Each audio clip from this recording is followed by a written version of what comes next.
क्या आपने कभी सोचा है कि एक ही देश में कुछ लोग अरबों की संपत्ति के मालिक हैं और कई लोग 2 वक्त की रोटी के लिए संघर्ष कर रहे हैं। यह असमानता क्यों बढ़ती जा रही है? क्या यह केवल मेहनत का परिणाम है या इसके पीछे कुछ और गहरे कारण है? एक ही देश में कुछ लोग करोड़ों की गाड़ियां यूज करते हैं और कुछ लोग दिन भर मेहनत करने के बाद भी शाम को 200 रुपए घर में लेके आते हैं। एक तरफ महंगे schools, AC, foreign trips and many more things, और दूसरी तरफ झुग्गियों में बिना पानी, दवाई, बिना बिजली के रहन सहन। क्या यह फर्क सिर्फ किस्मत का है? नहीं, ये फर्क एक सिस्टम का है, सोच का है और एक ऐसे सर्कल का है जिसमें अगर एक बार फंस जाए तो निकलना मुश्किल ही नहीं, नामुमकिन हो जाता है। भारत की आर्थिक असमानता क्यों बढ़ रही है? क्या केवल मेहनत से ही धन प्राप्त किया जा सकता है? क्या सच में अमीर और अमीर होते जा रहे हैं और गरीब? आज के इस वीडियो में हम इन सवालों के जवाब तलाशेंगे और इनके सॉल्यूशन के ऊपर भी कुछ रिसर्च करेंगे।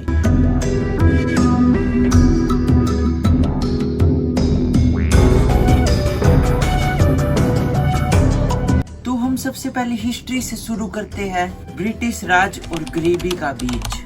ब्रिटिशर्स ने भारत को एक्सप्लॉयटेशन किया है, लोकल इंडस्ट्रीज को खत्म किया है, सिर्फ रॉ मटेरियल एक्सपोर्ट होता है।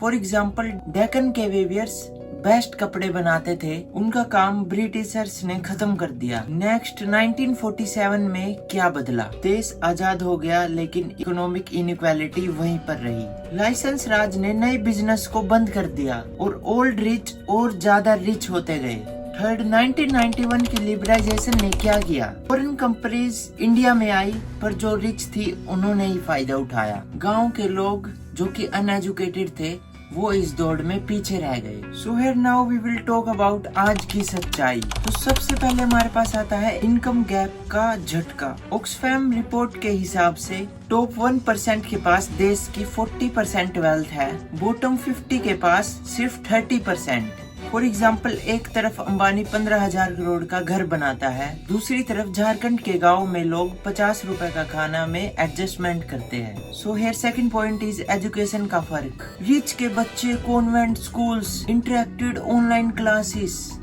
Projectors and many much more things, और पुअर के बच्चे एक ही टीचर, पावर कट और किताब भी सेकंड हैंड। दिल्ली के प्राइवेट स्कूल में एक बच्चा मैकबुक से पढ़ रहा है और यूपी के रूरल स्कूलों में ब्लैक बोर्ड भी नहीं है। So you can measure the huge difference between it. So here part 3 is real life challenges. सबसे पहला है हेल्थ और पॉवर्टी का चक्रव्यूह। अमीरों के पास private hospitals, insurance, yearly checkups, और गरीबों के पास एक बीमारी आई तो पूरा परिवार लोन में डूब जाएगा। एग्जाम्पल, बिहार में एक बंदे के पास हार्ट ऑपरेशन के लिए 3 लाख रुपए नहीं थे और उसने अपना हॉस्पिटल में दम तोड़ दिया। Why? This is happen because of money. So here second point is रोजगार और मजबूरी। गरीब लोग है construction, salary, part time job, ये सब करने को प्रीफर करते हैं। बट जो रियल रिच क्लासेस है वे सोचती है कि हम कुछ साइड बिजनेस कर ले, फ्रीलांसिंग और अदर मोर स्किल्स को जाने हम। So here third point is digital divide. अमीरों के पास फास्ट यूजिंग इंटरनेट और टेक्नोलॉजी टूल्स है। दोस्तों, गरीबी सिर्फ पैसे की नहीं, सोच की भी होती है। जब एक बचपन घर बनाने में लग जाए तो सपने कैसे पूरे होंगे?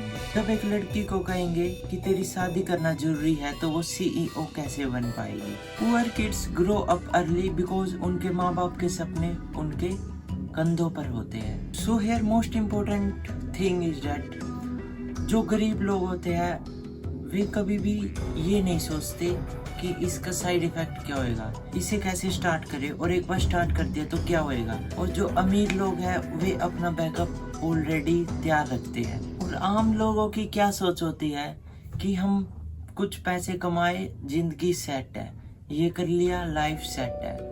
पर ऐसा कभी नहीं होता। हमारे पास कोई भी बैकअप नहीं होता जिससे कि हम आगे जाके पछताते हैं। दोस्तों, ये वीडियो सिर्फ एक इन्फॉर्मेशन नहीं, एक कॉल टू एक्शन है। आप सिस्टम नहीं बदल सकते अकेले, लेकिन अवेयरनेस फैला सकते हैं। अगर आपको लगता है कि ये फर्क गलत है तो इस वीडियो को ज्यादा से ज्यादा शेयर करें। अपने फ्रेंड्स को भेजे, फैमिली मेंबर्स को भेजे। कमेंट्स में बताओ कि आपने कभी अपनी लाइफ में इनइक्वालिटी को महसूस किया है। और हाँ, चैनल को जरूर सब्सक्राइब करना मत भूलिएगा और बेल आइकन भी दबा दो। और इसके साथ ही वीडियो को लाइक भी कर दो। और मिलते हैं ऐसी ही अगली वीडियो में। So thank you so much for watching. Bye. जय हिंद, जय भारत।